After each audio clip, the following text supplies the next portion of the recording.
Bom, queridos, vamos então dar início à aula desta manhã. Eu quero convidar você a ler comigo o texto bíblico que se encontra no livro de Apocalipse, capítulo 21. Vamos ler na abertura da aula esse texto, que é bem alusivo ao tema desta manhã.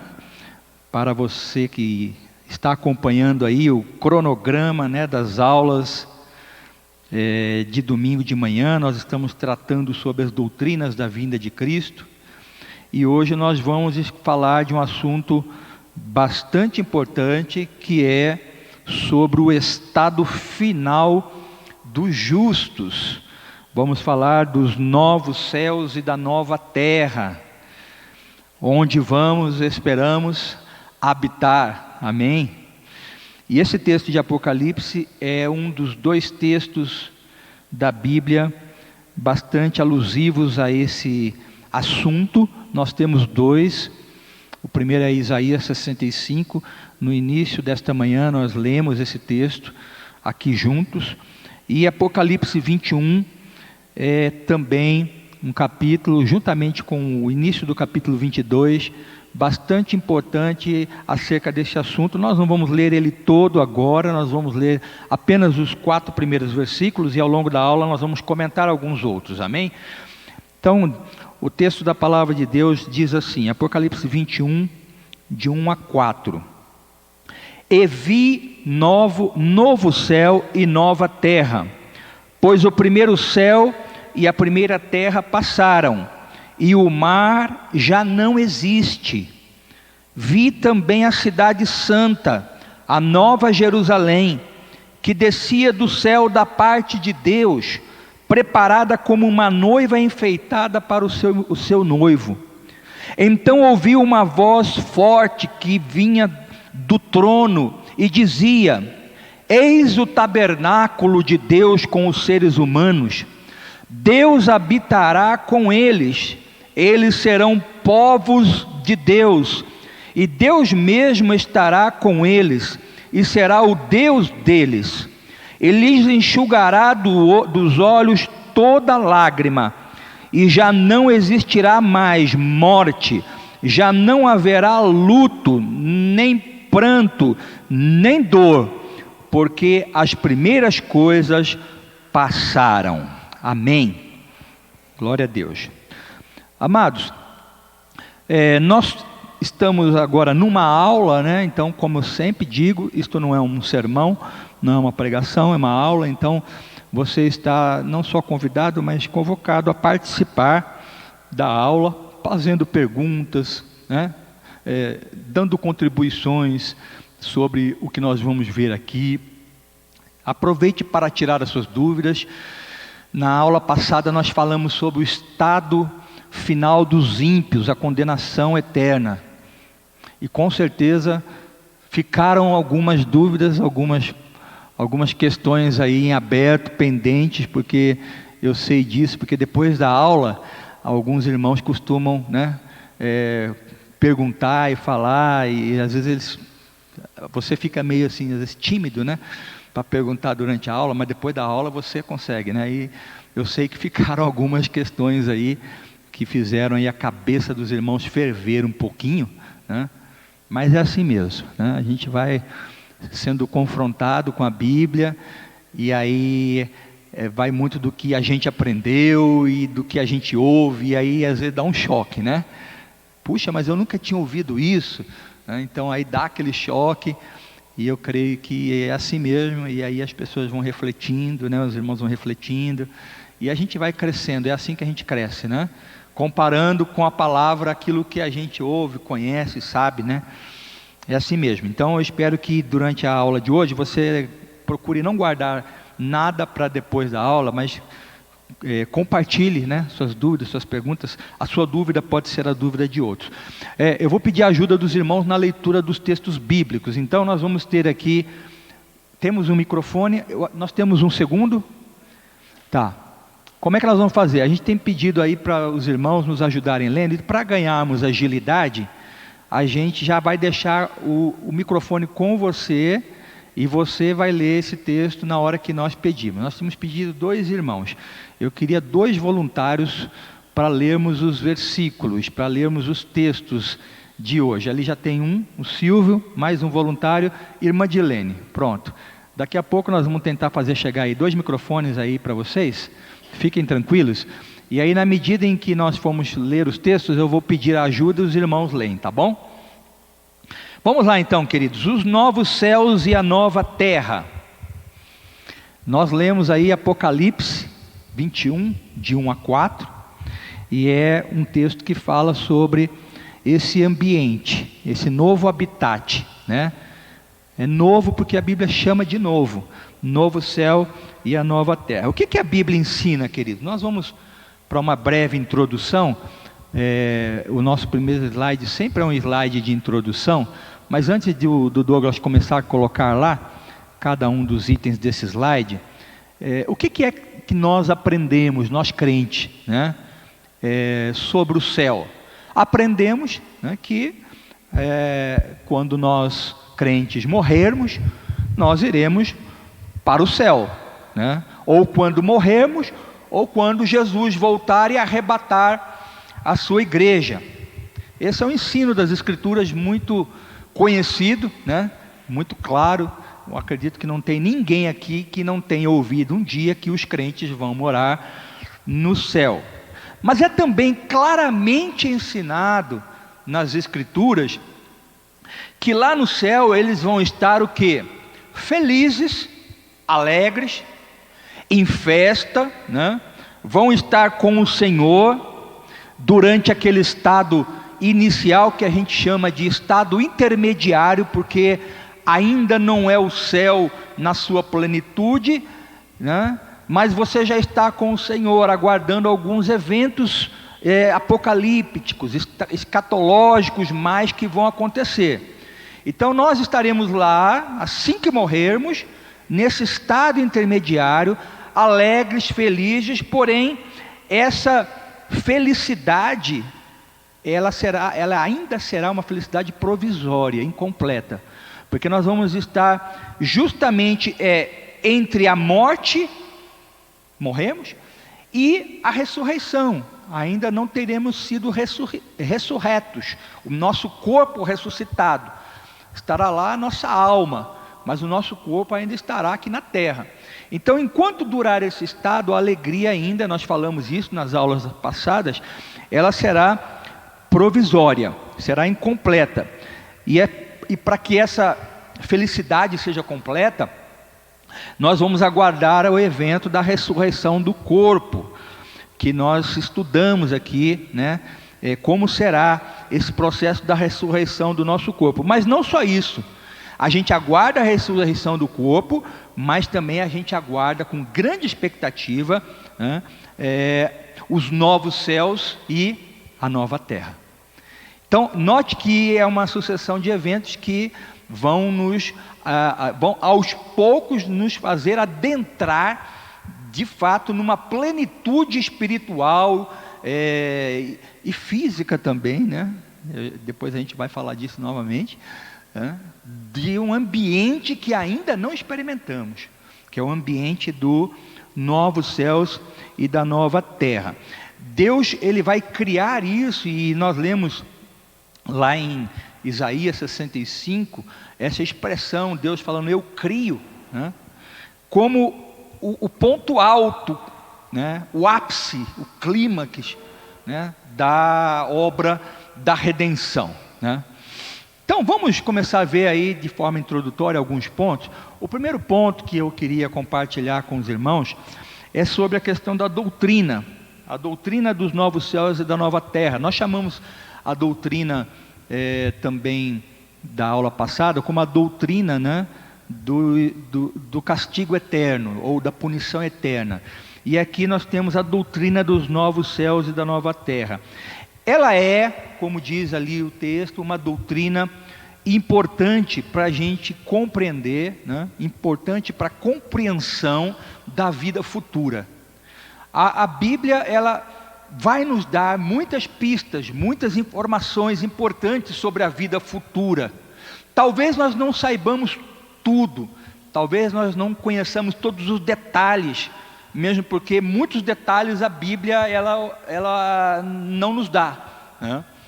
Mas nós vamos sim, com a Bíblia, termos uma noção, uma compreensão mais adequada de como será a vida futura, né? A vida futura, que eu falo, a vida no novo céu e na nova terra. E aí uma pergunta que eu faço é: será que nós vamos, queridos, passar a eternidade em algum lugar no espaço assim, né? Trajando roupas brancas, vestes assim bem celestiais, na forma como nós imaginamos, tocando harpas, né? Flauta doce, né? Pulando de nuvem em nuvem, brincando de roda no céu, né? Correndo em cima das nuvens. Como é que será, né? Então, a doutrina dos novos céus e da nova terra, ela pode nos ajudar a ter uma compreensão maior, melhor, né? Talvez, como eu disse, né, não com tantos detalhes, mas algo que a gente, sabe, chegue perto do que vai ser, né? Porque Deus gosta de fazer surpresa, então muita coisa Ele não vai mostrar, mas alguma coisa eu acredito a Bíblia já nos dá, né, como elementos de uma compreensão mais objetiva do que será esse novo céu e essa nova terra. Então, para uma compreensão adequada, segundo lugar, a doutrina dos novos céus e nova terra, ela é importante também para uma compreensão ampla do plano de redenção que Deus elaborou.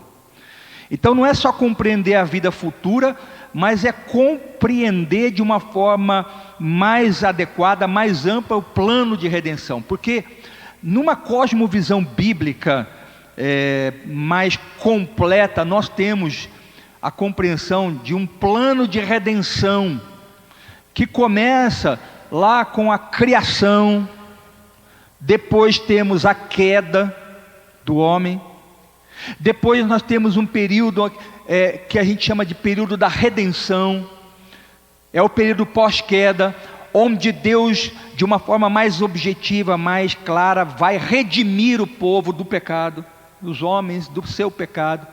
Depois nós temos, depois da redenção, nós vamos ter a consumação, que é o coroamento de tudo, a coroação de um plano, de uma história de amor de Deus, né, na busca de restaurar a comunhão com o homem. Então nós temos criação, queda, redenção e consumação.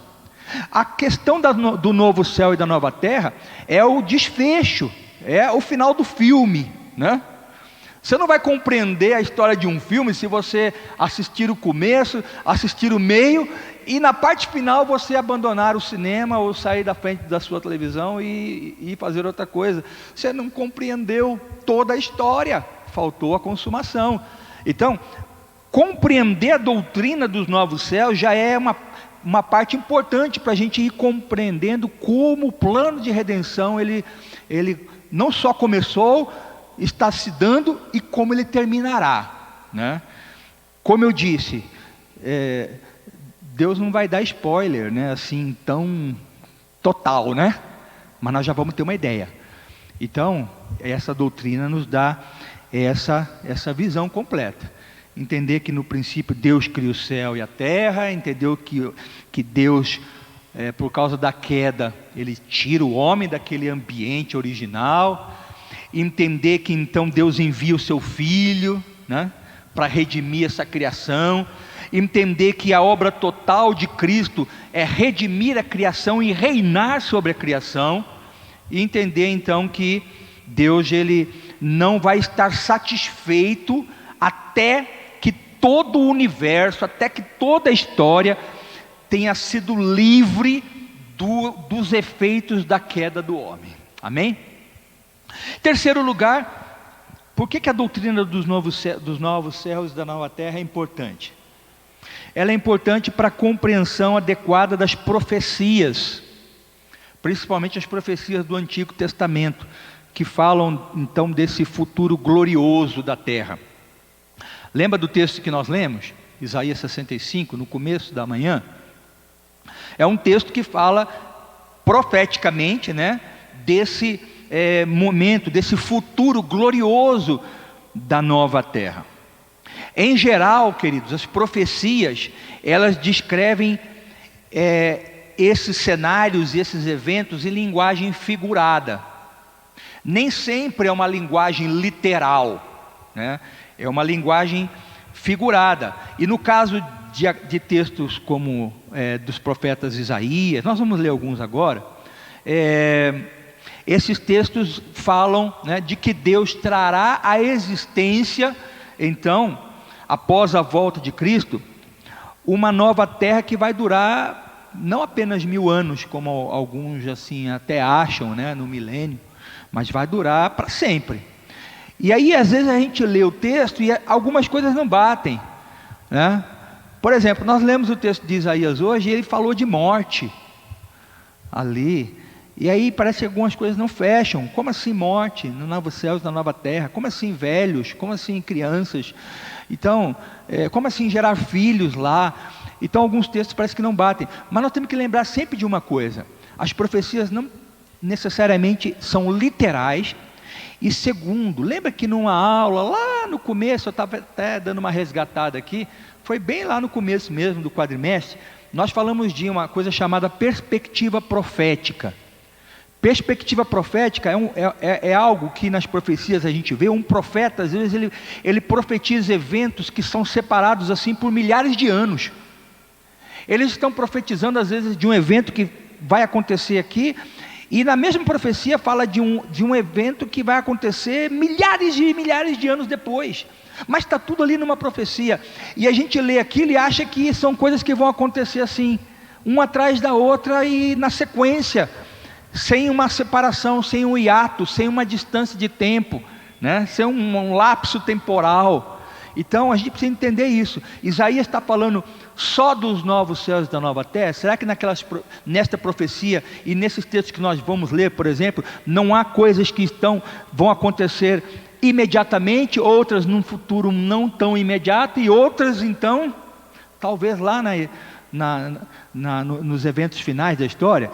Então a gente precisa estar atento a isso, para a gente não fazer confusão e não ficar em conflito, né? Por que Isaías falou isso? Por que no novo céu ele fala de morte? Por que fala assim, assado? Então nós precisamos ter essa compreensão, amém? Mas eu queria ler 2 textos agora. Nós já lemos Isaías 65, de 17 em diante.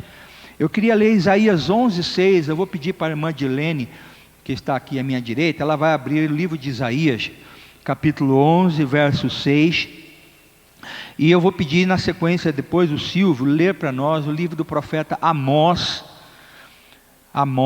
no capítulo 9, versos 13 até o 15, 13, 14 e 15. Então, o primeiro aqui é Isaías 11, 6, e depois Amós 9, de 13 a 15, tá bom?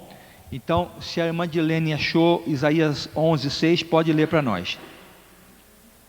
O lobo habitará com o cordeiro, e o leopardo se deitará junto ao cabrito.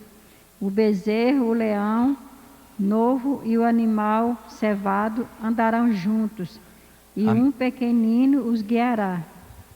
E um pequenino os guiará. Os guiará, né? Então note que expressão, né, bela, digamos assim, uma expressão que indica harmonia, paz, né? Um relacionamento entre elementos que hoje nem poderia se pensar. Um pequenino guiando, né, aqui animais como lobo, leopardo, leão, bezerro, né? Então, são essas linguagens que remetem a como será o ambiente neste novo céu e nova terra. Um ambiente de equilíbrio, de harmonia, de paz, né? Então, a gente começa agora a adquirir alguma noção do que será esse ambiente. Vamos então agora para Amós. Amós, capítulo 9. Vou só esperar que também outros irmãos possam achar, mas se quiserem acompanhar, você tem lá Oséias, Joel, Amós, Obadias. Amós capítulo 9, nós vamos ler dos versos aí 13 a 15. O Silvio vai ler para a gente vai acompanhar. Pode ler, Silvio, então. Virá o tempo, diz o Senhor, em que o trigo e as uvas crescerão tão rápido que o povo não dará conta de colhê-los. Vinho doce gotejará das videiras no alto das colinas de Israel. Trarei meu povo exilado de Israel de volta de terras distantes, e eles reconstruirão as cidades destruídas e voltarão a morar nelas. Plantarão vinhedos e jardins, comerão de suas colheitas e beberão de seu vinho. Eu os plantarei firmemente ali, em sua própria terra, nunca mais serão arrancados da terra que lhes dei, diz o Senhor, seu Deus.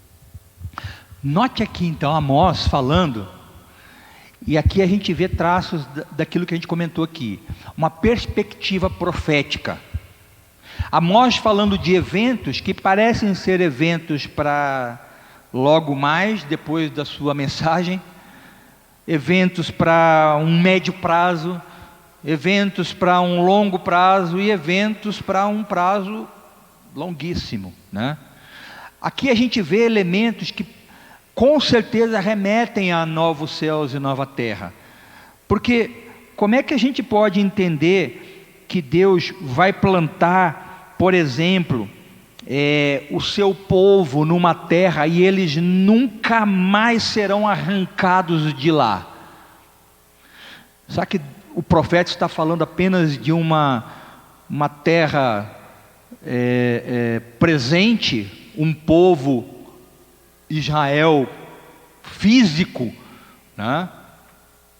Uma terra histórica, um povo histórico, um momento da história? Será que você está dizendo que Israel nunca mais será arrancado de lá e o povo, que povo é esse? É Israel e o povo de Deus e os demais? Então você começa a pensar em que o profeta aqui ele está falando numa perspectiva terrena, mas a Bíblia, a gente sabe, ela é também um elemento que traz uma perspectiva espiritual e uma perspectiva atemporal, né? Ela extrapola, transcende o tempo. Então as profecias são assim. Então a gente vai começar a ler textos que falam disso, e a gente precisa ter esse entendimento, para a gente não ficar preso, né, a um cenário terreno, e também a gente não abstrair demais ao ponto de achar que é só espiritual. Então tem coisas que, né, a gente vai ver, vão estar sendo conjugadas conjuntamente aqui, tá? Bom, isso é só uma introdução, nós vamos já avançar, e eu queria te convidar a irmos aí para o slide 2, para a gente poder refletir um pouco agora sobre o que as Escrituras ensinam, né, sobre novos céus e nova terra. Vamos lá ver o que a Bíblia ensina, em termos de ensino, o que a Escritura nos traz. Então, o primeiro ponto aí desse slide, já podemos avançar para o primeiro ponto, diz assim: desde o princípio, né, Deus, ele prometeu ao homem a terra, uma terra, como herança e habitação. Tá? Eu vou pedir para o Silvio ler para nós Gênesis 1, 28. Nós vamos lá na Gênesis agora, tá? Nós vamos vir do início e vamos ver o que a Bíblia vai ensinar para nós sobre novos céus e nova terra.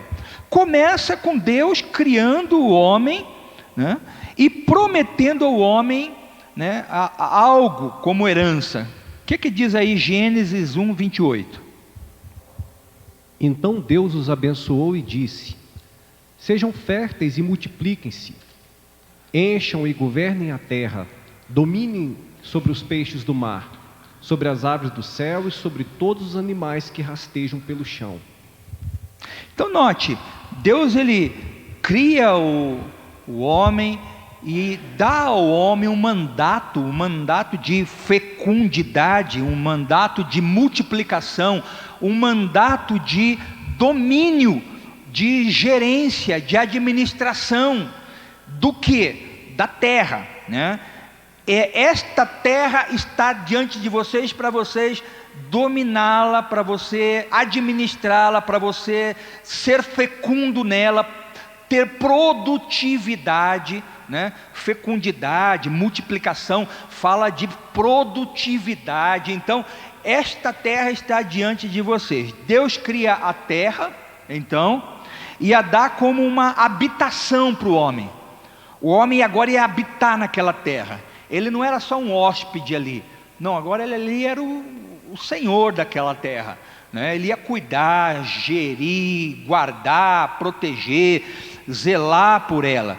E a partir desse jardim, então, né, o jardim era o centro da criação de Deus.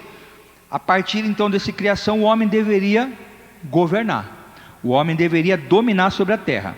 Essa era a sua tarefa básica, primordial. Era o seu mandato, né? O mandato da criação para o homem. Mas o que aconteceu? Segundo item desse slide aí, por favor, Douglas, diz o quê? O homem, ele estava lá diante desse mandato, mas caiu. O homem caiu no pecado.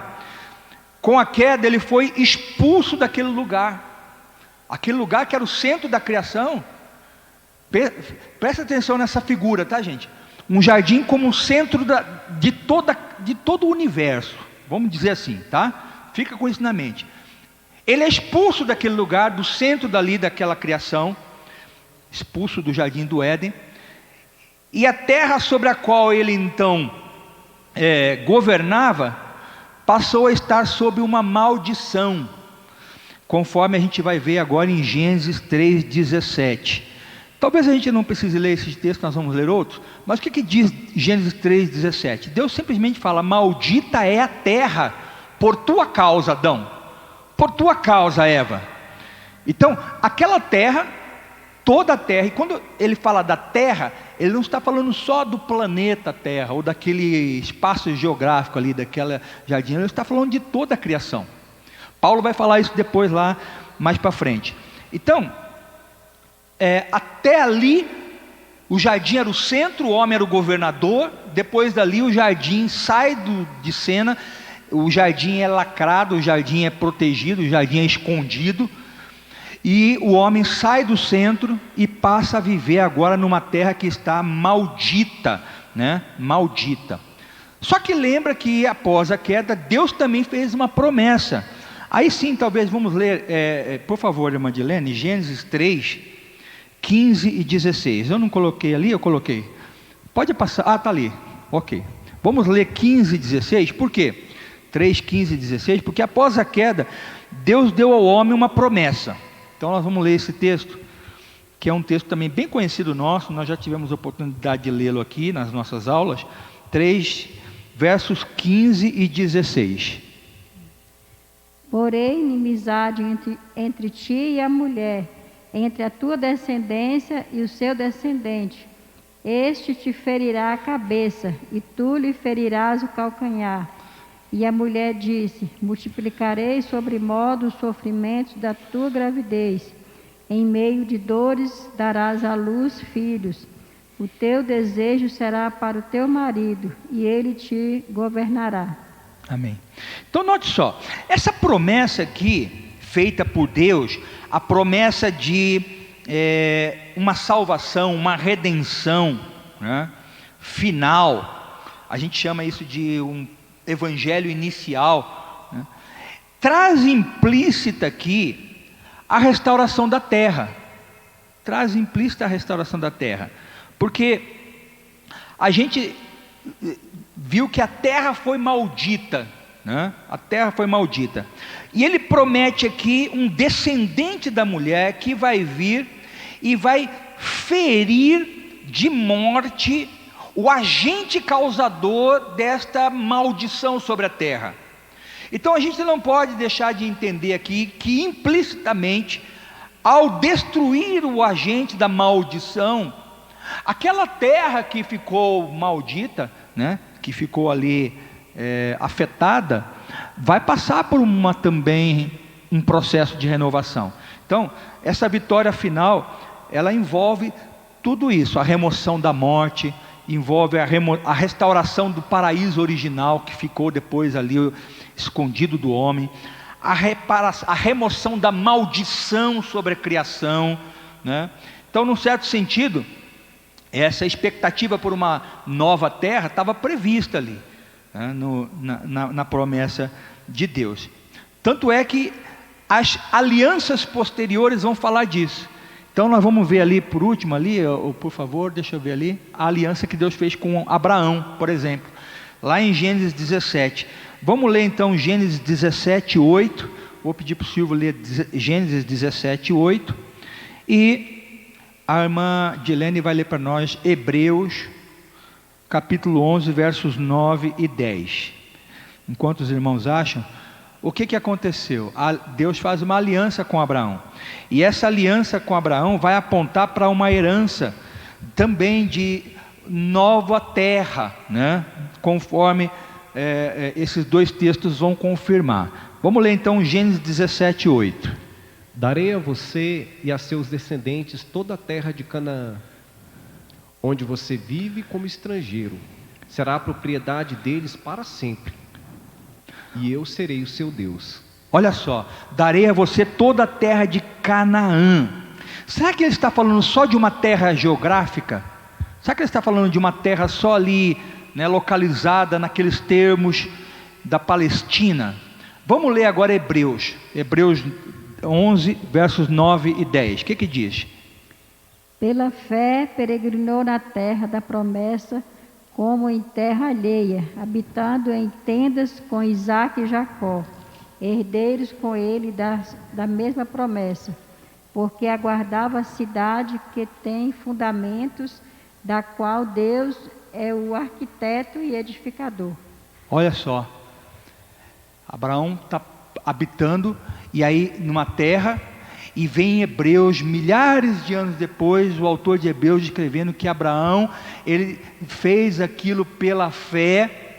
Ele estava ali habitando numa terra física, mas pela fé, diz o texto, ele estava habitando ali em tendas, mas ele aguardava uma cidade que tem fundamentos, da qual Deus é o arquiteto e o construtor.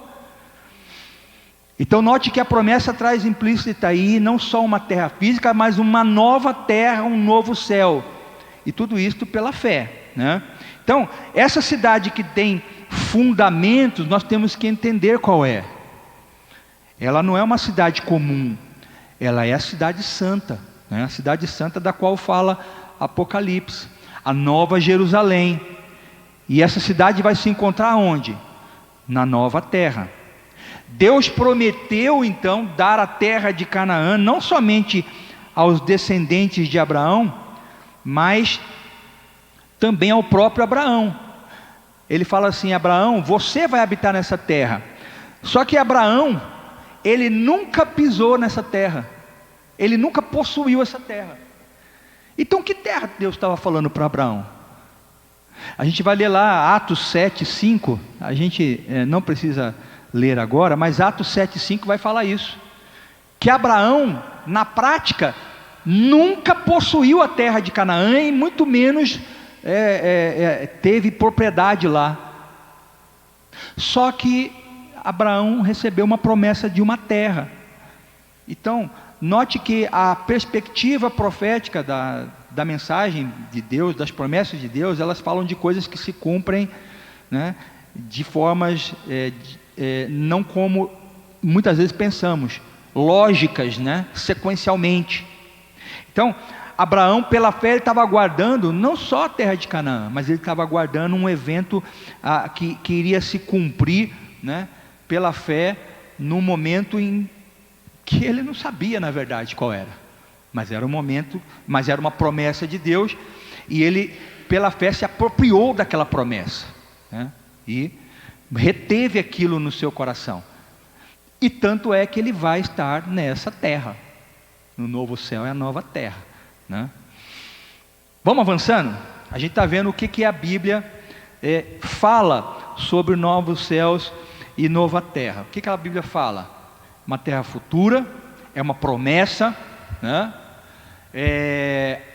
destinada ao povo de Deus, uma terra livre de morte, de maldição. Todas essas coisas vão dando-nos uma caracterização do que será essa nova terra. Mas o próximo slide, ele traz uma pergunta. Eu coloquei uma pergunta ali, um pouco provocativa, para a gente começar a pensar um pouco mais concretamente nessa nova terra e novo céu. A pergunta é aquela lá: a nova terra vai ser uma terra totalmente diferente dessa terra atual? Ou vai ser uma renovação dessa terra atual? Vamos pensar um pouco sobre isso? Quem criou este planeta? Quem criou este universo? Foi Deus, certo? Deus elaborou e fundou, né, algo onde o homem viveria para sempre. Quando Deus cria a terra, quando Deus cria o Éden, Ele não estava imaginando um prazo de validade para aquilo, né? Na perspectiva de Deus, não fosse o pecado, apesar de que Deus é soberano e também é onisciente, mas na perspectiva de Deus, aquilo era o ambiente da habitação do homem para sempre. Deus criou essa terra com as suas belezas naturais, né, com todo esse universo que cerca todo este planeta, né, as galáxias, as estrelas, o Sol, Lua, pensando numa habitação perene para o homem, né? Então, a pergunta é essa: esse universo atual, essa terra atual, ela vai ser renovada ou ela vai ser totalmente aniquilada? Ela vai ser totalmente destruída. Deus vai passar a régua assim em geral, de forma que o universo então vai ser completamente outro. O novo universo vai ser totalmente outro cosmos, outras galáxias, outras estrelas. Ou será que o novo universo, a nova terra, tudo vai ser algo essencialmente parecido com o que há, só que renovado ou purificado? O que é que vocês acham?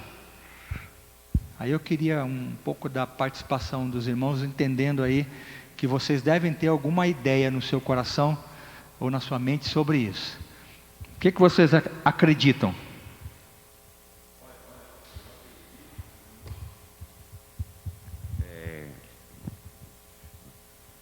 Pastor, conforme eu tenho lido assim na Bíblia, eu acredito que essa terra vai ser renovada e não destruída.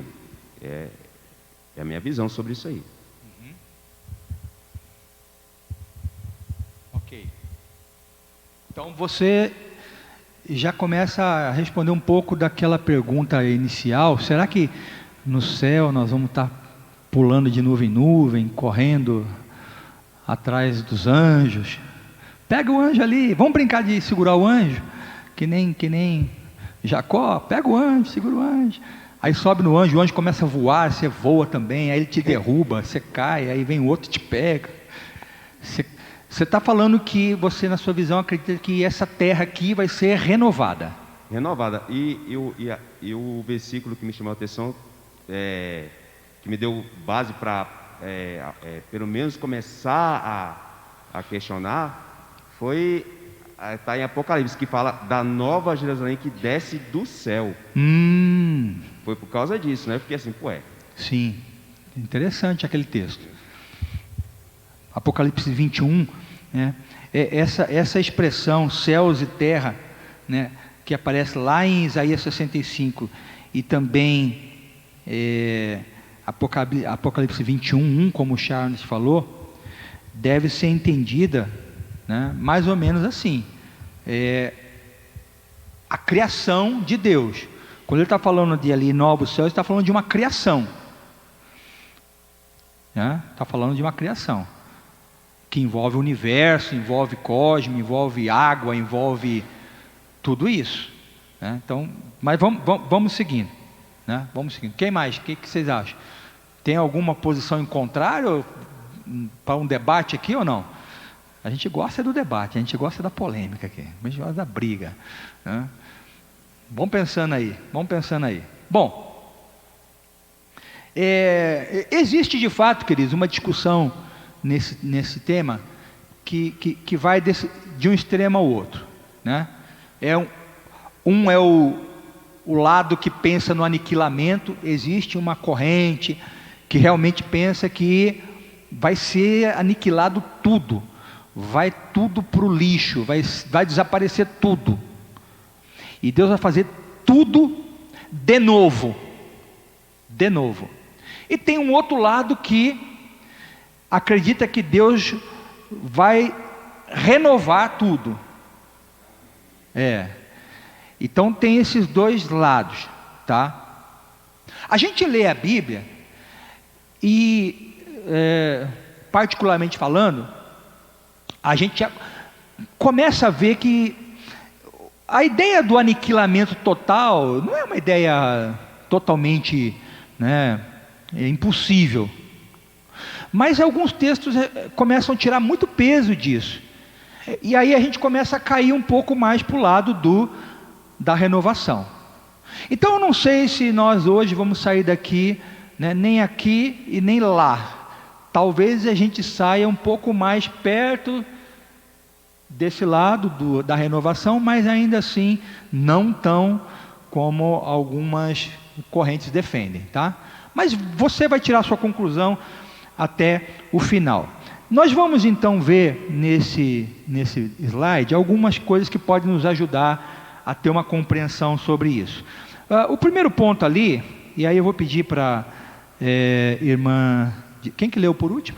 O Silvio vai ler agora. Lê para nós Romanos 8, 20 e 21. Romanos 8, 20 e 21. É isso? É isso mesmo. Romanos 8, 20 e 21. O que diz aí esse texto do apóstolo Paulo? Ele está falando sobre o que Deus fez em nós, né, nos livrando da condenação do pecado. E o capítulo 8 é um clímax de uma sequência de argumentos de Paulo, né, sobre a nossa salvação, sobre a habitação do Espírito Santo. E nesse ponto ele vai falar um pouco sobre essa questão da criação. O que ele diz aí então? Toda a criação, não por vontade própria, foi submetida por Deus a uma existência fútil, na esperança de que, com os filhos de Deus, a criação seja gloriosamente liberta da decadência que a escraviza. Então ele fala aqui, ali ele fala de corrupção, né? Toda a criação foi sujeita a inexistência fútil. Inexistência fútil. Na minha tradução fala vaidade, né? Então a criação, com a questão do pecado, ela foi sujeita a uma instabilidade, vamos chamar assim, a uma situação de instabilidade, né? Isso é parte da maldição, né, que Deus trouxe sobre a terra. Agora note que no 21 ele fala aqui, na esperança de que a própria criação será libertada do cativeiro da corrupção. Então, o texto de Romanos nos dá uma ideia de uma criação atual que vai ser libertada dessa corrupção, dessa distorção, dessa instabilidade, vamos chamar de tudo isso, né? Dessa maldição que houve sobre a terra. Não está falando de uma criação, esse texto aqui não fala de uma criação totalmente diferente. Então a gente começa a ficar atento a essas peculiaridades aqui da Bíblia. Então ele está falando de algo que vai ser retirado da criação, né? Como se fosse uma chaga, como se fosse uma ferida, né? Deus vai tirar isso da criação, tá? Tem um outro texto que está ali em 2 Pedro, é o próximo ponto ali, e aí tem dois textos. Apocalipse 21, nós já lemos. Vamos ler agora 2 Pedro 3,13. 2 Pedro 3,13. Apocalipse 21, vai falar de novo céu e nova terra. Haverá novo céu e nova terra. E o texto de 2 de Pedro, a irmã Dilene vai ler para nós. 2 Pedro, capítulo 3. 2 Pedro 3, verso 13. Vamos prestar atenção no que o texto vai falar aí também nesse momento. Pode ler, Madilene, quando ela manchar aí. Nós, porém, a sua promessa, esperamos novos quais O microfone da irmã está falhando um pouco. Deixa os irmãos providenciarem aqui. Acho que nós vamos ter que trocar a pilha dele. Pode ler de novo, irmã. Verso 13. Nós, porém, segundo a sua promessa, esperamos novos céus e nova terra, nos quais habita a justiça. Olha, nós, porém, segundo a sua promessa, esperamos novos céus e nova terra, nos quais habita a justiça. E nesses dois versículos, de 2 Pedro 3,13 e Apocalipse 21,1, que nós lemos, eu coloquei ali, fiz questão um pouco de colocar ali uma questão do grego. Eu não gosto muito de colocar, porque às vezes a pessoa confunde, né? Mas aqui é para dar uma explicação um pouco melhor. Essa expressão novo, né? Novo céu, nova terra, é uma expressão que na língua grega, ela pode ter conotações diferentes. Então, em grego nós temos duas palavras para novo. Uma é a palavra, a expressão neos. Neos, ela significa novo, mas novo, neos, ele significa novo em termos de tempo, em termos de origem. Então, uma coisa nova, por exemplo, uma coisa que foi feita agora, né? Ou em termos de tempo, né? É uma criança, por exemplo, é nova. Então, neos é usado para isso. E tem uma outra palavra que é a palavra kainos. A palavra kainos, ela também significa novo, mas novo em natureza, em qualidade. Então ela ganhou uma nova qualidade. Por exemplo, esta cadeira, ela foi reformulada, ou um carro, né, foi reformulado, e agora ele é o mesmo carro, só que com novos componentes, novos elementos, novas, digamos assim, coisas ali, tem novas facilidades, né? Mas é um carro novo em termos de qualidade, ele ganhou qualidade na sua concepção, na sua elaboração. Enfim, kainos é isso. Quando a Bíblia usa a palavra novo, ela fala de kainos e não de neos. Então esse é um ponto que deve nos fazer estar atento ao fato de que essa expressão novo céu e nova terra, né, traz talvez uma convicção para nós de que não é algo que vai ser totalmente aniquilado e refeito, não é neos, é kainos. Então o terceiro ponto ali desse slide vai falar um pouco disso. Pode colocar ali, Douglas, para nós.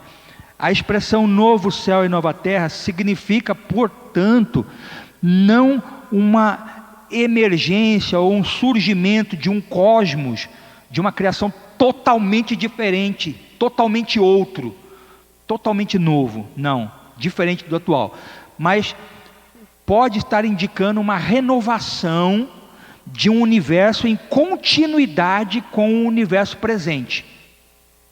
Então é como se fosse uma transição, né?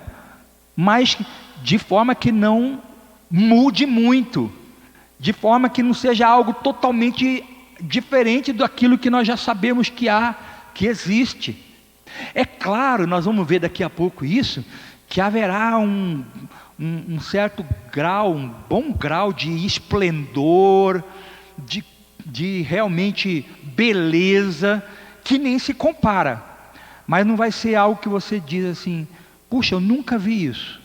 Então, nós estamos caminhando para um entendimento aqui, mais ou menos nessa linha, nessa direção, tá bom? Bom, vamos falar um pouco no próximo slide agora, sobre o que eu chamei aqui de estilo de vida, né?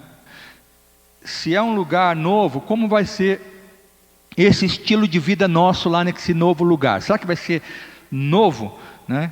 Então nós vamos ler primeiro ali, o primeiro ponto do slide pode colocar. Eu quero ler um texto que está em Isaías 66. Vou pedir para o Silvio ler para nós. Isaías 66, verso 22 e 23.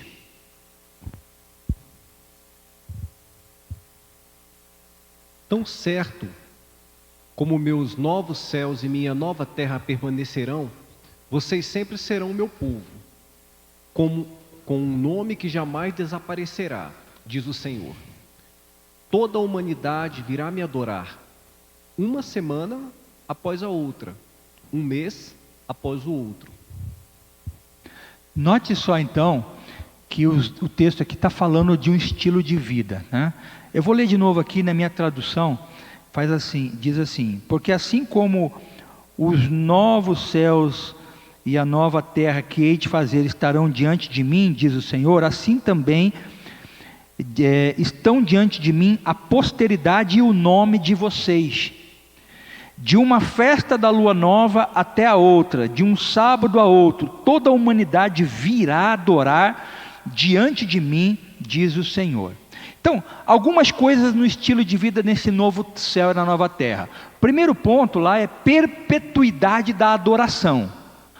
Então note que aquela história que a gente fala aqui no céu, a gente vai ficar cantando para sempre, adorando para sempre, tem um pouco de sentido, sim. A Bíblia está falando aqui de uma perpetuidade de adoração, né? Talvez não cantando o tempo todo, talvez não louvando o tempo todo, mas um estilo de vida de adoração perpétua, né? Ali no novo céu e na nova terra. Outro ponto, segundo ponto lá, o verso 22, ele vai falar aqui de uma permanência perante Deus, né? O verso 22 diz assim, ó, estarão diante de mim. Então, perpetuidade na adoração, e Deus diz que o seu povo permanecerá perante Ele na nova terra. Então, fala de uma vida e como será essa vida lá, né?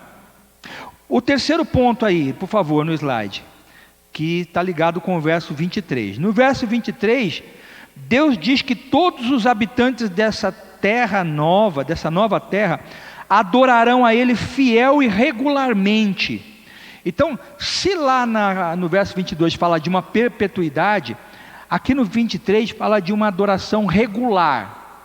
Então, ele fala aqui, de uma festa até a outra, de um sábado até o outro.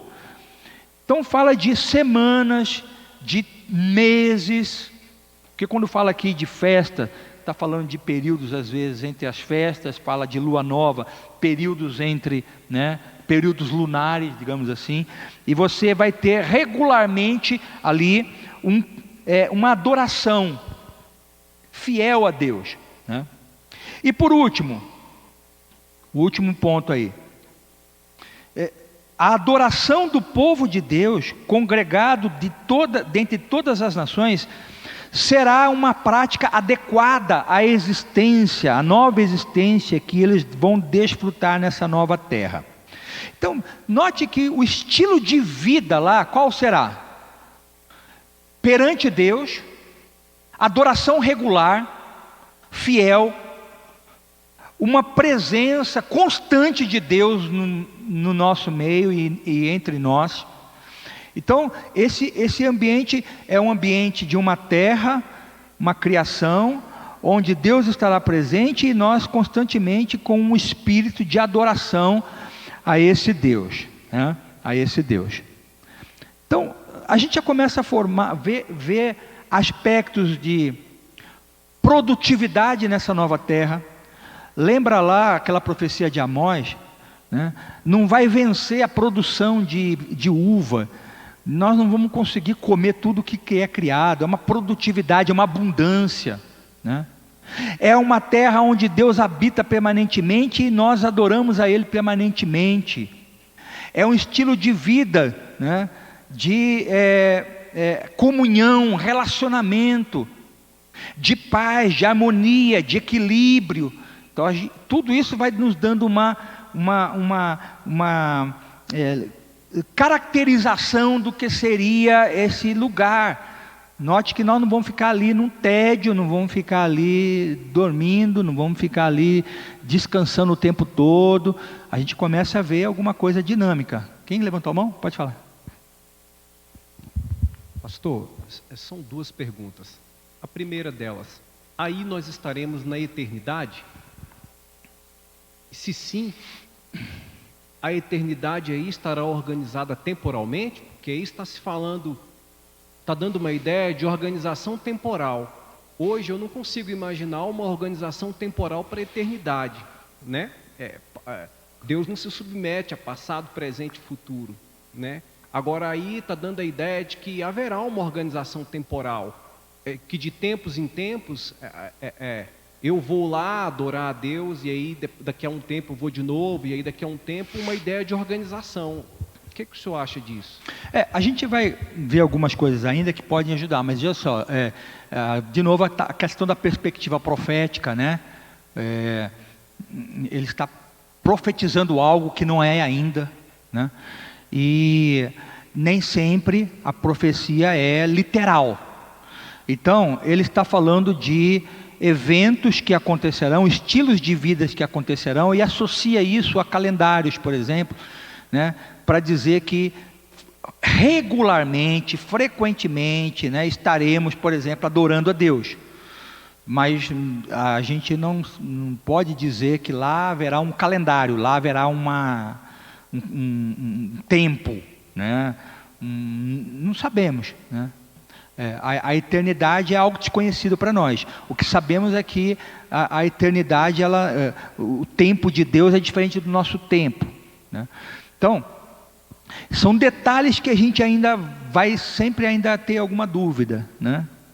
O fato importante aqui é o que faremos, o que será, como será, né? E a gente tentar ao máximo nos aproximarmos das informações que nós temos disponíveis para tentar, né, antecipar um pouco desse novo mundo, dessa nova terra, desse novo céu, tá? Mas não acredito que lá haverá relógio, haverá tempo, haverá... É claro, vai haver desenvolvimento lá, nós vamos ver coisas desenvolverem, vamos. Agora, como associar isso, né, com o tempo aqui e o tempo lá? Será que lá vai haver espera, por exemplo? Eu vou ter aquela sensação de esperar por algo. Como será? É uma coisa que a gente, né? Porque espera implica em tempo que você tem que aguardar. E aí aqui você tem que esperar algo, por exemplo, você tem que esperar, por exemplo, uma planta nascer. Você fica ali, né? E tal, e aguardando. Como é que será que é no céu isso? Essa expectativa temporal, a gente não consegue ainda vislumbrar de uma forma muito clara, né? Mas, onde é que eu estava mesmo? Tá, então, note que essa adoração constante, um povo congregado de todas as nações, um estilo de vida na presença de Deus, vai ser algo muito marcante lá nesse novo céu e nessa nova terra. Mas vamos continuar, para a gente chegar um pouco mais perto do que seria essa nova terra. Olha que interessante, o próximo slide ali, ele vai... acho que eu não tinha ajustado aí a animação da primeira. Então, na descrição que a gente tem lá em Apocalipse 21 e 22, nós lemos lá os 4 primeiros versículos de Apocalipse. Se você notou, aparece uma coisa lá interessante, né? Fala da questão do mar. O que diz o texto lá em Apocalipse 21, 1? Acho que é 1 ou 2, né? Falou que o mar já não existe. O mar já não existe. E aí já gera um primeiro ponto de dúvida. Como assim não vai haver mar, né? Aí de novo, a gente vai para o literal ou a gente vai para o simbólico, né? Nesse aspecto. É uma terra sem mar, sem oceano, sem praia, né? Aí eu já começo a ficar um pouco triste, né? Porque sem praia, né? Para quem não gosta de praia até que é bom, né? Mas quem gosta... Bom, vamos tentar um pouco olhar para 2 aspectos lá. O primeiro ponto ali, pode passar, é que quando a gente lê Apocalipse, e essa figura aparece lá no livro de Apocalipse em alguns pontos, mar, a primeira interpretação para essa palavra não é o mar físico, não seria o mar como a gente conhece de água salgada, né?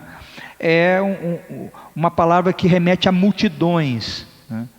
E sobretudo multidões em rebelião, pecado, né? Então vamos ler, por exemplo, lá Apocalipse 13, 1, Vou pedir para a irmã Dilene ler Apocalipse 13, 1, e o Silvio vai ler Apocalipse 17, 15. Só para ilustrar um pouquinho melhor as situações em que esta palavra mar aparece. Apocalipse 13, 1. Pode ler para a gente.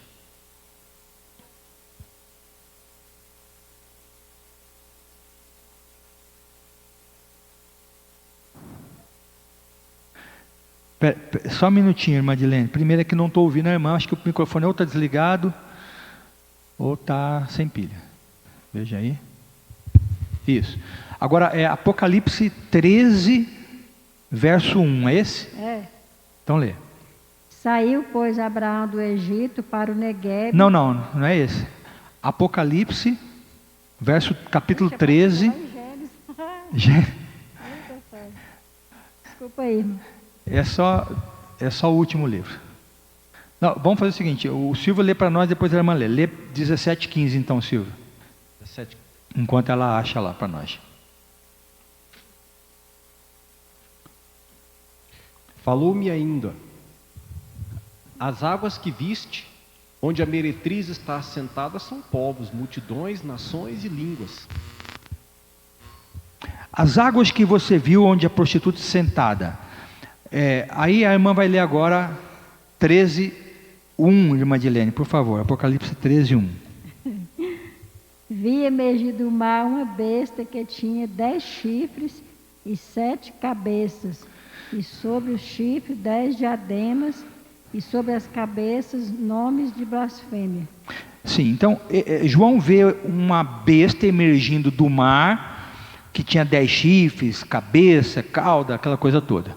E lá no 17:15, o anjo fala para João o seguinte: as águas que você viu lá, o mar, de onde a prostituta estava sentada, são povos, são multidões, nações, línguas. Os 10 chifres que você viu e a besta odiarão a prostituta, e parará e continua aqui. E tem outros versículos mais que associam o mar a essa multidão em rebelião, pecado, né? Então, uma possível interpretação para essa expressão, o mar já não existe, é que lá na nova terra não mais existirão multidões em rebelião, em pecado contra Deus. Agora, se nós quisermos ir para uma leitura mais literal, e aí nós vamos para o segundo bullet ali do slide, numa versão, numa leitura um pouco mais literal, pode ser que isso indique que na nova terra haverá uma organização, né, hídrica diferente do planeta, né, no que diz respeito a mares e rios. Pode ser que as distâncias serão diminuídas. Eu não sei por que nós ficamos tão longe dos continentes africano, europeu e tal. Pode ser uma organização que Deus deu ali depois do pecado. A gente não sabe direito como foi a dinâmica. A Bíblia não fala disso. Será que houve a criação e depois do pecado Deus não fez um rearranjo ali na distribuição dos continentes? Não sabemos. Conjectura. Mas talvez, se a gente quiser ler literalmente aqui, acho que o máximo que a gente pode chegar é isso, que na nova terra haverá uma nova organização desse sistema hídrico todo, e as distâncias sejam encurtadas entre continentes, mares. É uma possibilidade. Pode falar. Pastor, eu já fiz uma pesquisa sobre isso, essa questão da união dos continentes, bem no passado mesmo, inclusive antes do dilúvio. Há relatos e pesquisas que dizem, né, que era tudo junto na época, era tudo unificado, e aí com o tempo as placas tectônicas foram Sim. E aí foi se distanciando, né? Teve o dilúvio. Então a gente não sabe como foi, né? A história não dá muitos detalhes, e a Bíblia também não, mas essas duas leituras são cabíveis, né? Essa questão do mar, ou se refere-se a, como normalmente em Apocalipse se refere, a multidões em pecado, isso não vai ter mais lá, ou a uma nova organização, né, do planeta, da Terra, com respeito às águas. Pode ser que nós venhamos a viver num planeta onde todos os remidos de todas as nações estarão habitando num plano terreno cercado de mares, não sabemos. O fato é que, né, haverá talvez uma nova organização. Mas vamos avançando, porque o nosso tempo já está indo embora. Nós temos ainda 2 slides, 3. Eu queria passar para o próximo, o slide seguinte, que ele vai trazer para nós, o título ali é uma descrição. Aí nós vamos voltar para Apocalipse. Abre sua Bíblia lá em Apocalipse 21 e 22. Nós já estamos caminhando para o final, porque esses 2 capítulos aqui são os capítulos que melhor e mais descrevem os novos céus e a nova terra. Então a gente vai ler aqui alguns textos, né, que é difícil da gente interpretar. Por exemplo, é difícil saber se detalhes assim como os fundamentos de joias, né, que aparecem lá, coluna de pérola, não sei o que, de jaspe, né, fundamento de ouro, esses fundamentos de joias, portões de pérolas, né, ruas de ouro. A gente não sabe dizer, é muito difícil dizer se isso deve ser tomado literalmente, mas essas figuras elas sugerem alguma coisa, e se tem uma coisa que elas sugerem a gente pode traduzir pela palavra esplendor. Essas figuras todas elas sugerem assim um esplendor, uma beleza dessa nova terra que vai impactar realmente aqueles que tiverem o privilégio de entrar, né, pela Nova Jerusalém, lá pelas portas. Então, a gente não vai de novo se apegar literalmente a essas coisas, mas vamos caminhar com uma leitura um pouco mais simbólica. E aqui, quando começarmos a ver coisas assim, como a gente vai ler, como a gente leu, né, aqui, vai ler, a gente vai notar isso, né, esse caráter de esplendor, tá? Bom, mas vamos lá, Apocalipse 21, 2. Em Apocalipse 21, 2, é o primeiro ponto lá, Douglas, por favor. O que diz lá? Apocalipse 21, 2. A irmã Dilene vai ler para a gente aqui novamente, Apocalipse 21, verso 2. Vi também a cidade santa, a nova Jerusalém, que descia do céu, da parte de Deus, ataviada como noiva adornada para o seu esposo. O Charles comentou isso, né? Em Apocalipse 22, a nova Jerusalém, ela aqui parece representar a igreja glorificada, né? Talvez no momento em que Cristo desce à terra, já com a sua igreja. A nova Jerusalém é uma figura que aparece descendo dos céus para a terra, né? E diz que essa nova Jerusalém ela está ataviada como noiva enfeitada para o seu noivo. Então isso nos conecta à ideia de ser a igreja. Então essa é uma possibilidade aqui. Agora a igreja então ela está de que maneira?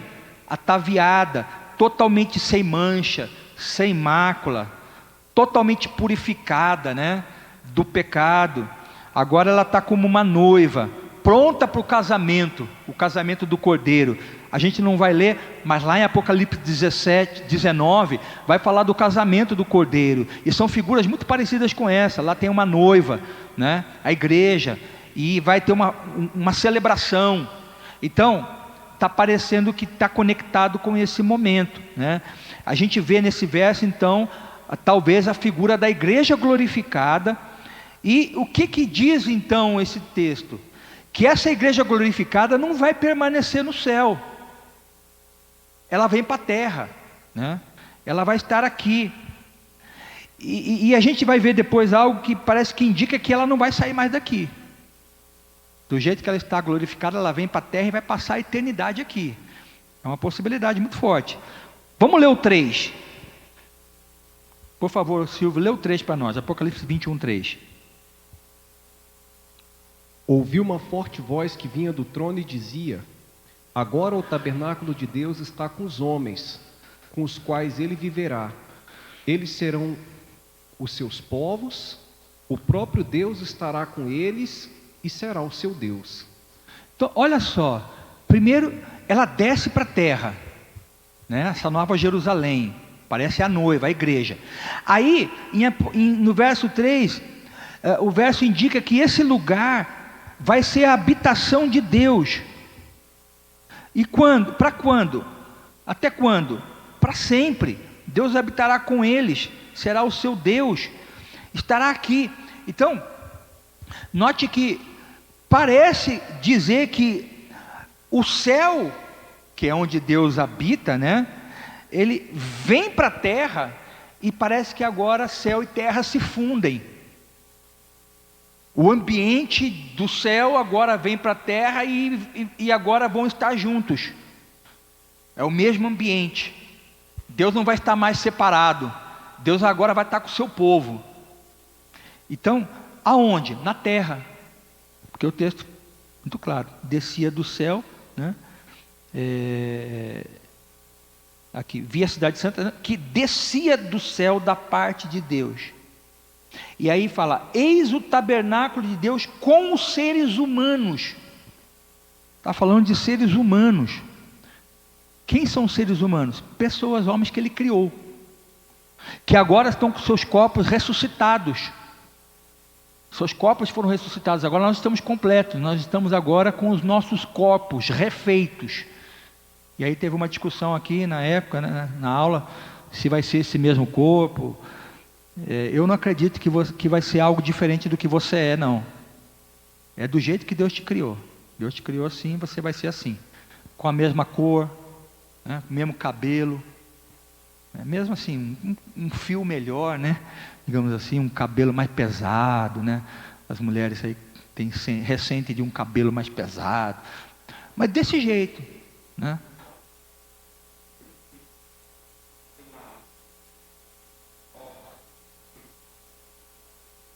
Uma o quê? Sim. Eu tenho uma convicção de que não vai ser algo diferente do que você é. E a terra também não vai ser algo totalmente diferente do que ela é.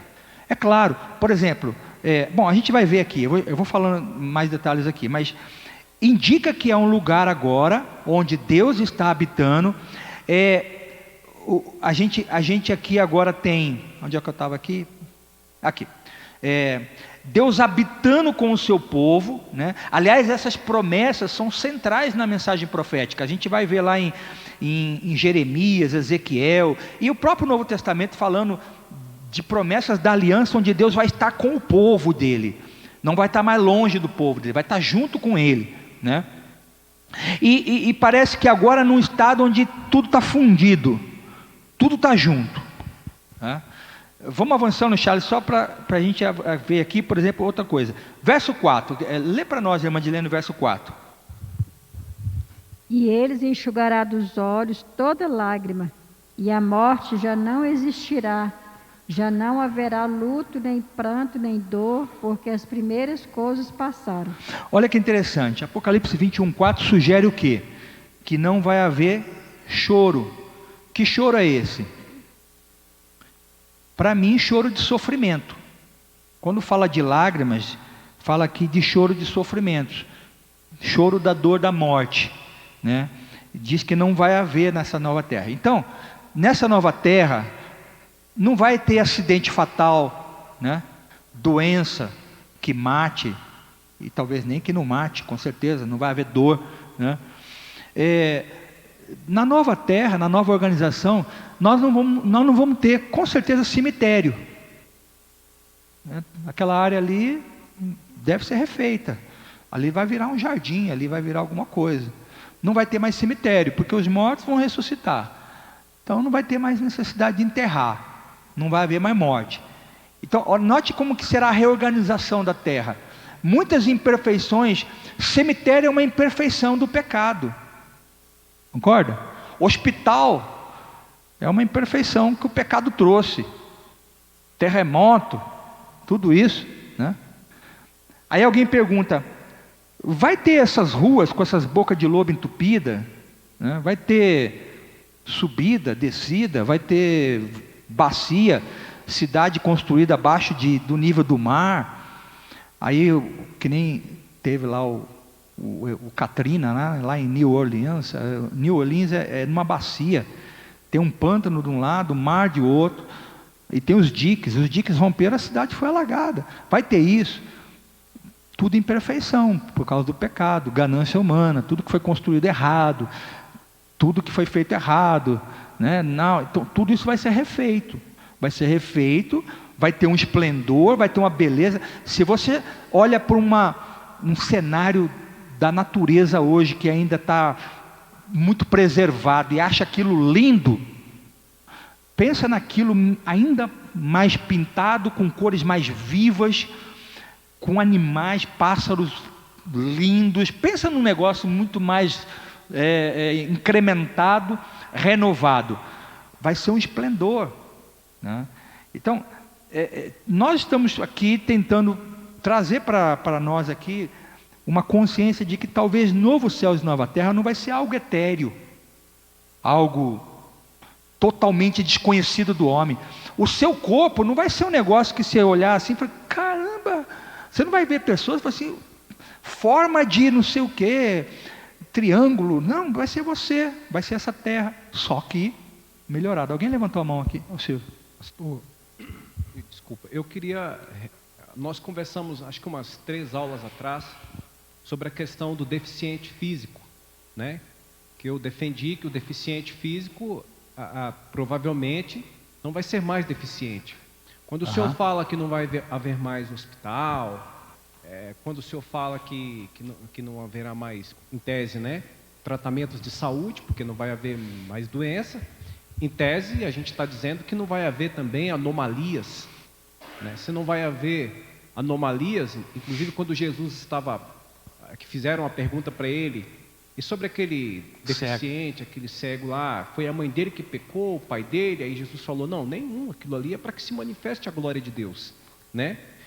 E se o cego morreu cego, e não chegou a enxergar, assim como foi dito no início da aula, sobre sobre Abraão, que não tomou posse da terra, né? Mas que, na verdade, ele tem a posse. Que, às vezes a gente acha que posse é diretamente o contato com a coisa, mas no mundo jurídico mesmo, posse não é sempre o contato com a coisa. Você pode ter posse sem ter o contato com a coisa. Então, o que acontece? A Abraão foi prometida a nova terra, e ele não viu isso fisicamente aqui, né? Então, será que isso não respalda que no futuro aquele que é deficiente e não chegou a ser curado aqui, não chegou a enxergar aqui, o cego, por exemplo, lá ele não vai enxergar? Não, com certeza. A gente naquela aula tentou fazer algumas provocações, né? Para a gente não abstrair muito, né? Eu tendo a pensar que nós vamos ter os corpos que nós temos hoje, mas no estado, como a gente falou, lembra? A gente fez várias comparações, né? Corrupção, não corrupção. Então nós vamos ter elementos novos de produtividade, de performance, de capacidades que nós não temos hoje condição de desenvolver, nosso cérebro, né? Nossos corpos, capacidade de ir e vir. Nós vamos ganhar superpoderes, né? Com certeza. Mas, claro, acredito que os nossos corpos vão ser restaurados aquilo que Deus no princípio pensou, né? Deus não pensou num homem sem um braço, sem uma perna, né? Sem um dedo, faltando uma parte do seu corpo. Isso foram consequências do pecado. Então é bem possível que todas as pessoas vão ser restauradas, né? Nos seus corpos, para ter a estrutura que Deus pensou originalmente para o homem, né? O homem não vai ganhar formas, eu acredito, na minha convicção, né? Radicalmente diferente do que nós somos. Eu não acredito que nós vamos ter asa, voar. Não sei nem se a gente vai voar. Não sei qual vai ser a capacidade nossa de... Isso aí a Bíblia não deixa muito claro. Mas deixa claro que você vai ter... O seu corpo vai ser ressuscitado. E quando fala de glorificado, aí nós vamos lá para 1 Coríntios, nós vimos lá extensamente todas as possibilidades que podem acontecer conosco, dentro do que a Bíblia prevê, né? Dentro do que a Bíblia dispôs para nós.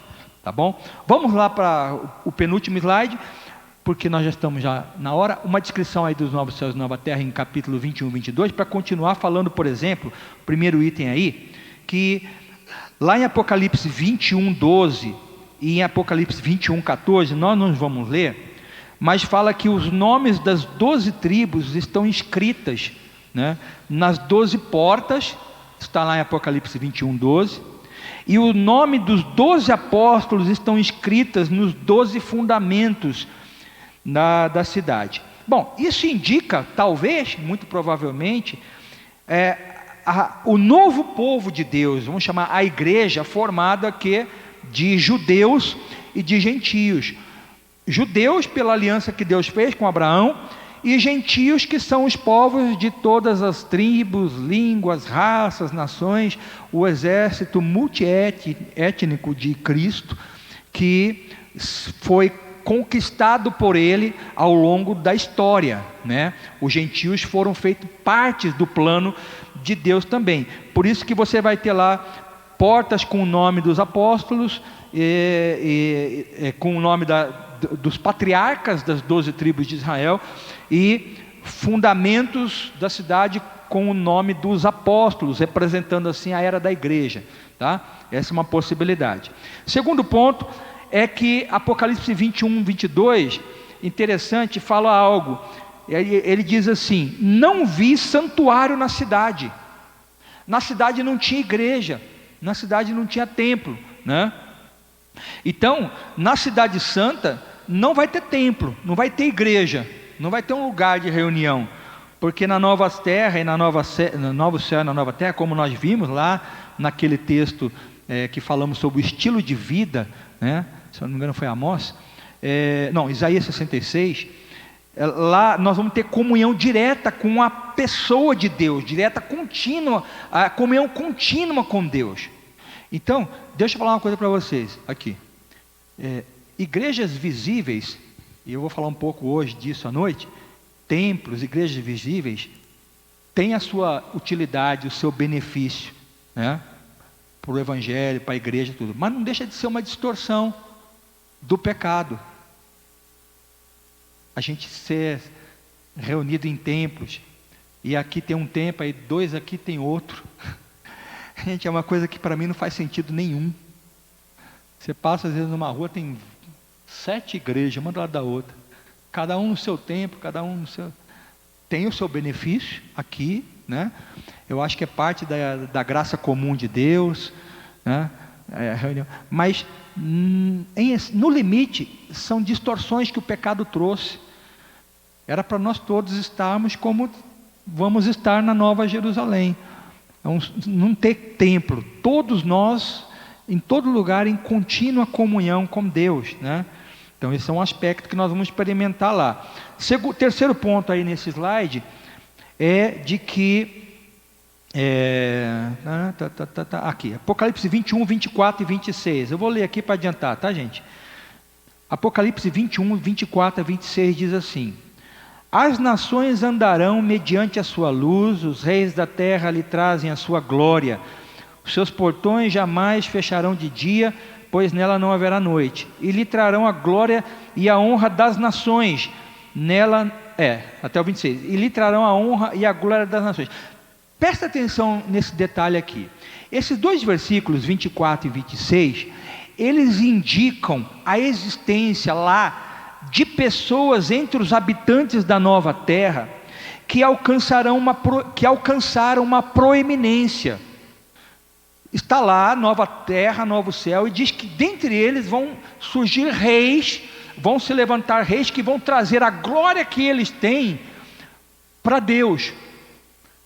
Está falando de que isso? Muito provavelmente está falando de pessoas aqui dessa terra atual, que exerceram e exercem funções de muito efeito para a humanidade, feitos proeminentes, pessoas importantes que serão salvas e que fizeram muito pela humanidade. Talvez pessoas que alcançaram prêmios nobéis da paz, da economia, da saúde, pessoas que se devotaram a beneficiar o próximo.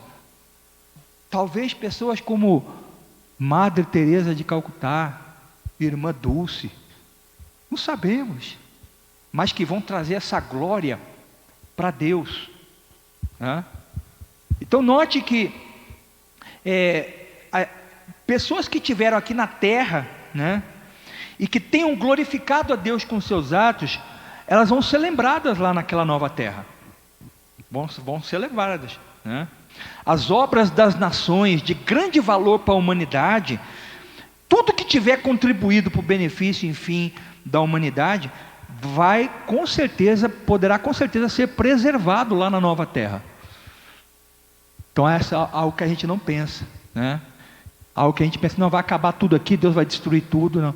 E as coisas boas que homens criados à imagem e semelhança de Deus desenvolveram, criaram, né, vão ser esquecidas? Muito provavelmente não. Quem levantou a mão? Aqui. Pois é surpreendente, né, pastor, esse assunto. Porque eu já li o Apocalipse o quê? Umas 2 vezes, e pontos que a gente lê, mas a gente não, né? Agora, pelo que o senhor falou aí, que deu a entender sobre os reis da terra, que vai continuar tendo nações, vai continuar tendo governantes. Não é que vai, é assim, as pessoas que estarão lá são pessoas que estão aqui hoje, homens de toda a tribo, língua, povo, nação. Com certeza haverão lá pessoas proeminentes, que aqui foram governadores, reis, cientistas, matemáticos, filósofos, professores, enfim, né? E que vão estar lá. Essas pessoas desenvolveram coisas aqui em benefício da humanidade, que com certeza lá você vai ver e fala assim: uau, olha aqui, o cara que foi o prêmio Nobel da Paz, o cara que inventou a vacina tal, o cara que descobriu aqui a cura para não sei o quê, o cara que criou aquele negócio que melhorou a vida de todo mundo. Olha aqui, o Bill Gates está aqui. Não sei se é verdade. Vai estar aqui. Pessoas que converteram-se a Cristo vão estar lá. Essas coisas, essas obras que beneficiaram a sociedade, a comunidade humana, tudo, vão ser lembradas lá. E a glória vai ficar para eles? Não. O que o texto diz? Os reis, né, lhe trarão a glória e a honra das nações. Então tudo isso que é um fator, né, de glória, vai ser trazido e depositado diante de Deus. A glória vai ser para Ele, porque na nova céu, na nova terra, a glória é toda para Deus. Amém? Último slide, gente, para a gente acabar. O que diz lá? Primeiro tópico lá, diz assim, Apocalipse 22, aí já nós estamos em 22, 1 e 2. 22, 1 e 2 diz assim: então o anjo me mostrou o rio da água da vida, brilhante como cristal, que sai do trono de Deus e do Cordeiro. No meio da praça da cidade, e de um lado e de outro do rio, está a árvore da vida, que produz 12 frutos, dando seu fruto de mês em mês, e as folhas serão para a cura dos povos. Interessante isso, né? Folhas para a cura. Ué, mas vai ter gente doente lá? Não talvez uma doença, mas nós vamos ter lá nações de pessoas que vão precisar de crescimento, cura, nutrição. Estão vindo da velha terra, estão entrando na nova terra, e lá vamos precisar aprender coisas, vamos precisar crescer. Nós não entraremos lá como o top dos tops, no limite das nossas capacidades, já sendo o melhor dos melhores, e mais nada a fazer. Não acredito nisso. Eu acredito em um céu em que haverá um povo em desenvolvimento, em crescimento, e pessoas nos mais diversos níveis. Então, em cada mês vai haver um tipo ele chama aqui, né, de mês em mês, um tipo de fruto, e esse fruto e as folhas vão ser para cura das nações, né? Nós vamos poder fazer algo que nós não fomos proibidos de fazer depois da queda: comer da árvore da vida. Nós não comemos da árvore da fonte da vida, nós vamos passar a comer daquela árvore que Deus preservou no jardim lá, né? Então, o homem volta a comer da árvore da vida, junto ali do rio da água da vida, que simboliza a vida abundante na nova terra, né? Um segundo ponto está no verso 3. Verso 3 diz assim, verso 3: nunca mais haverá qualquer maldição nessa terra. Então, a maldição que repousou sobre a criação desde a queda do homem vai ser removida.